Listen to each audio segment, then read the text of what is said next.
Hello viewers, Sahara কিচেনে সবাইকে স্বাগত। আজ আরেকটি নতুন রেসিপি নিয়ে হাজির হয়েছি বন্ধুরা, সেটা হলো ভেজ চপ। চলুন দেখে নেওয়া যাক কীভাবে আমি এই ভেজ চপ বানিয়েছি। ভেজ চপ বানানোর জন্য আমি এখানে নিয়ে নিয়েছি প্রথমে সেদ্ধ করা দুটো আলু, গ্রেট করা বিট আর গ্রেট করা গাজর। এরপর আমি কড়াইয়ে সাদা তেল দিয়েছি। সেই সাদা তেলে প্রথমে দিয়ে দিলাম কিছুটা পরিমাণে কাঁচা বাদাম। বাদামটাকে ভেজে আমি ভালো করে তুলে এক সাইডে রেখে দেব। এরপর সেই তেলেই আমি দিয়ে দেব কিছুটা পরিমাণে কুচানো নারকেল। নারকেলটাকেও আমি ভালো করে ভেজে নেব। ভেজে নিয়ে তুলে এক সাইডে আমি এটাকে রেখে দেব। এরপর সেই তেলেই আমি দিয়ে দেব দুটো শুকনো লঙ্কা আর 1 টেবিল স্পুন 5 ফোড়ন। একটু নেড়ে চেড়ে নিয়ে এর মধ্যে আমি দিয়ে দেব হচ্ছে আদা বাটা 1 টেবিল স্পুন দিয়ে তারপর প্রথমে আমি এখানে দিয়ে দেব হচ্ছে গ্রেট করা বিটটাকে দেওয়ার পরে ভালো করে নেড়ে চেড়ে নিয়ে এর মধ্যে আমি দিয়ে দেব গ্রেট করা গাজরটা দিয়ে ভালো করে দুটোকে আমি নেড়ে চেড়ে নেব।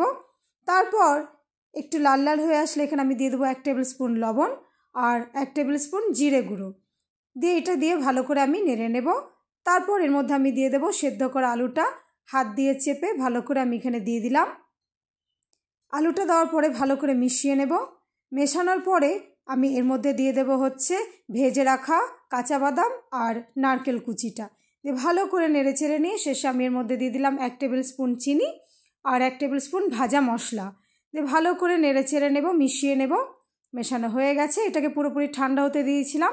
ঠান্ডা হয়ে গেলে এখান থেকে অল্প অল্প করে নিয়ে চপের আকারে এইভাবে আপনারা দিতে পারেন, কেউ গোলও করতে পারেন। আমি লম্বা সাইজটা দিয়েছি। এরপর একটা বোল নিয়েছি। সেই বোলে প্রথমে আমি নিয়ে নিলাম কিছুটা পরিমাণে জল আর 2 টেবিল স্পুন ময়দা দিয়ে একটা ঘন ব্যাটার বানিয়ে নেব। ব্যাটার বানানো হয়ে গেছে। এরপর আমি একটা বাটিতে নিয়ে নিয়েছি কিছুটা পরিমাণে ব্রেড ক্রাম্বস। এরপর একটা চপকে ময়দার মিশ্রণে রেখে তারপর ব্রেড ক্রাম্বসের উপরে রেখে দিয়ে ভালো করে চারিদিক থেকে কোট করে নেব। কোট করা হয়ে গেছে। এইদিকে কড়াইয়ে তেল গরম হতে দিয়েছিলাম। তেলটা গরম হয়ে গেছে, সেখানে একটা চপকে দিয়ে দিলাম আর ধিমে আঁচে আমি এটাকে ভালো করে ভেজে নেব। বেশি আঁচে ভাজবেন না, নইলে পুড়ে যাবে। আমার ভাজা হয়ে গেছে। এরপর আমি এটাকে পরিবেশন করব।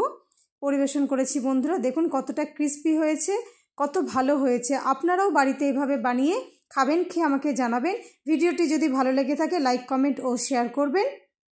সকলে খুব ভালো থাকবেন ও সুস্থ থাকবেন। ভিডিওটি দেখার জন্য অসংখ্য ধন্যবাদ।